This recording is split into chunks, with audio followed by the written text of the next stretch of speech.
سلامونه زموږ ګرانو خوږو دوستانو ملګرو په خاص ډول زموږ د یوټیوب چینل مینوالو او د کمپیوټر صفري زده کړې کورس کوللیو شاګردانو ستړي مشئ خدای دې وکړي ټول ښه او جوړ یاست. نن ورځ راګرځو موږ بیا د کمپیوټر صفري زده کړې 15مې برخې ته او نانۍ ویډیو زموږ نوټ برخې لپاره ځانګړې شوې ده. مثال په نوټ برخه کې هم موږ تاسو ته بیا اپلیکیشن سافټویر در پیژنو په نانۍ ویډیو کې لکه څرنګه چې له همدې څخه کومه وړاندې ویډیو اپلوډ شوې وه پاکه موږ تاسو ته سیسټم سافټویر در پیژندلی و. خدای دې وکړي تاسو ټولو ګللیو شاګردانو هماغه ویډیو په بشپړ ډول کتلې وي چې د سکیپ هڅه پکې نه وي کړې او د سیسټم سافټویر په بشپړ هدف پوهېدلي یاست. ښه نن ورځ به راشو اپلیکیشن سافټویر ته چې اپلیکیشن سافټویر مثال څه ته ویل کېږي او څه رول لوبوي کمپیوټر کې مثال او کومه دنده او کومه وظیفې اجرا کوي. ښه تاسو ټول ګللي شاګردان متوجه شئ قلم او کتابچې سره راواخلئ. ښه راځو اپلیکیشن سافټویر ته. Those software which runs inside the system software are called application software. څه وایي داسې وایي چې د هغه سافټویر دی مثال یا د هغه سافټویرونه دي چې په سیسټم سافټویر کې نه رن کېږي او د ننه کار کوي مثال په داخل کې. ښه بیا څه وګورئ تعریف ته موږ داسې وویل چې those software which runs inside the system software are called application software. معنا یې دا شوه چې د هغه سافټویرونه دي مثال چې په سیسټم سافټویر کې د ننه کار کوي او په دې کې د ننه انسټالیږي او په دې کې د ننه چلیږي. ښه تفصیل په ور کوو پر جزئیات په ور کوو د فقط لږ حوصله وکړو. ښه راځو سیکنډ دوهم تعریف ته.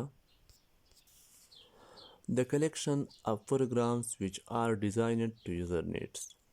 څه وایي معنا یې څه شوه د هغه پروګرامونه دي چې د یوزر د ضرورتونو مطابق جوړ شوي مثال د اړتیاو.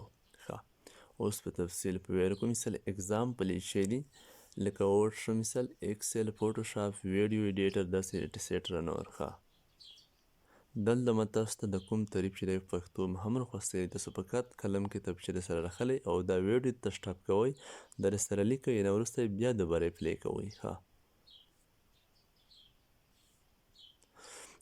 لومړی تعریف کې موږ تاسو څه وویل داسې مو وویل چې those software which runs inside the system software are called application software.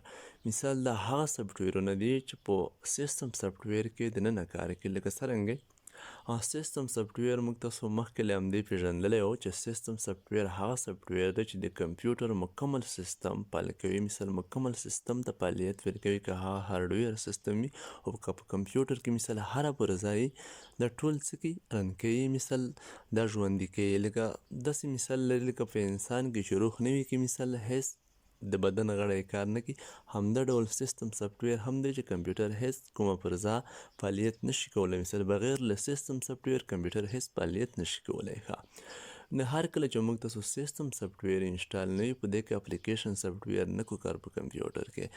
کله چې سیسټم سافټویر انسټال شي مثال چې وینډو دا بخپله وینډو چې کله موږ تاسو مثال په کمپیوټر کې انسټال کو یا وروسته بیا موږ تاسو کولی شو چې اپلیکیشن سافټویر انسټال کو په داخل دننه چې په همدې کې کار کو په دې معنا چې په سیسټم سافټویر مثال په وینډو کې نه موږ تاسو نور پروګرامونه انسټالولی شو لکه موږ تاسو په مثالو کې وویل چې ام اس ورډ مثال ام اس ایکسل فوټوشاپ ویډیو ایډیټر داسې کولاډرا داسې نور مثال هر کله چې زموږ سره په کمپیوټر کې وینډو نه وي نو موږ تاسو نشو کولی چې ام اس آفیس انسټال کړو مثال یا فوټوشاپ انسټال کو یا مثال ډکشنري انسټال کو په کمپیوټر کې یا کوم گیم انسټال کو هیڅ نشو کولی.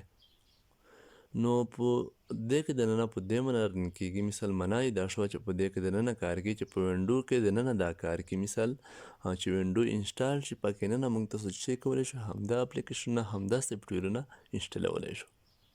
بغیر له وینډو هیڅ اپلیکیشن سافټویر کار نه کوي په کمپیوټر کې. اول باید موږ تاسو سیسټم سافټویر انسټال کو نه بعد باید اپلیکیشن سافټویر انسټال کو چې اپلیکیشن سافټویر په خپله د ام اس ورډ شه مثال ایکسل شه بغیر له وینډو علاوه هغه ټول پروګرامونه چې موږ تاسو ترې استفاده اخلو موږ تاسو ترې ګټه اخلو د ټول اپلیکیشن سافټویر دی.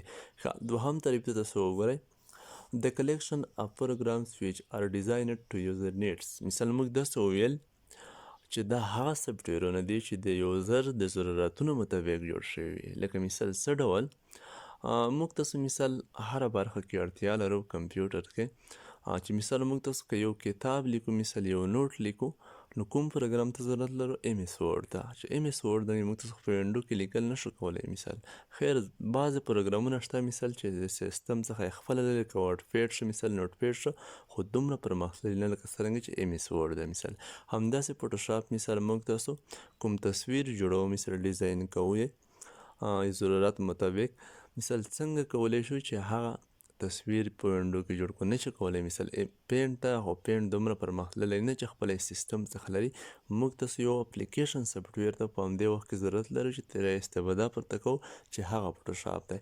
همداسې نورو برخو کې مثال اکسل شو، نتایجو برخه کې دغسې نور مثال په ډیټابیسونو جدولونو برخه کې، همداسې کولډرا شوه ډیزاین، ګرافیک ډیزاین برخه کې مثال، همداسې نوره هره برخه کې، انجینرۍ برخه کې ځان ته مثال، طب برخه کې ځان ته، هره برخه کې ځان ته د انسان ضرورت مطابق وړ پروګرامونه دي.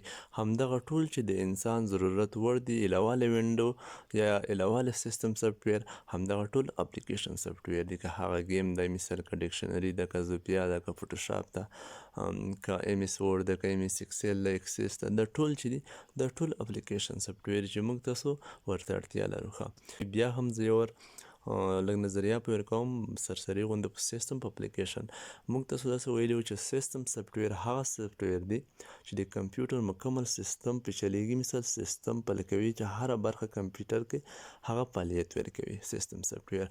اپلیکیشن سافټویر بیا هغه سافټویر دی چې بغیر له سیستم سافټویر هیڅ کار هم نه کوي په کمپیوټر کې، او د انسان د ضرورتونو مطابق جوړ شوي. مثال د یوزر د ضرورتونو مطابق چې هغه ته یوزر هغه چاته ویل کېږي. مثال یوزر په معنا که تاسو نه پوهېږئ چې هر څوک په کمپیوټر کې کار کوي هغه ته یوزر ویل کېږي. هغه که ریبوټ وي، مثال که انسان وي، چې هر څه وي خو چې په کمپیوټر کې لګیا وي کار کوي مستقیما، هغه یوزر بلل کېږي. خدای دې وکړي چې کومه ستونزه او مشکل په همدې برخه کې نه وي. اپلیکیشن سافټویر مو په بشپړ ډول پېژندلی وي، سیستم سافټویر مو هم پېژندلی وي. مثال تېره وړاندې ویډیو که چا نه وي کتلي، تاسو کولی شئ چې هغه ویډیو وګورئ. که څوک په همدې کې د ګروپ شاګردان وي، ځانګړي وټساپ ګروپ د کمپیوټر کورس، نو کولی شي چې په ګروپ کې مثال ویډیو وګوري شته. او که بیا څوک داسې وي چې مثال نوي یوټیوب ته راځي مثال د نورو لارې، نو دوی کولی شي چې کمپیوټر کې وبخښئ په یوټیوب چینل کې پلی لیست ته لاړ شي. پلی لیست کې د کمپیوټر صفري زده کړې په نوم فولډر ولټئ، هلته ټولې ویډیوګانې شته له صفر څخه. خدای دې وکړي چې په مقصد یې پوهېدلي یاست. همدغه پښتو تعریف هم ما دلته د پښتو ترجمه کړی دی، دا سره نوټ کړئ په کات.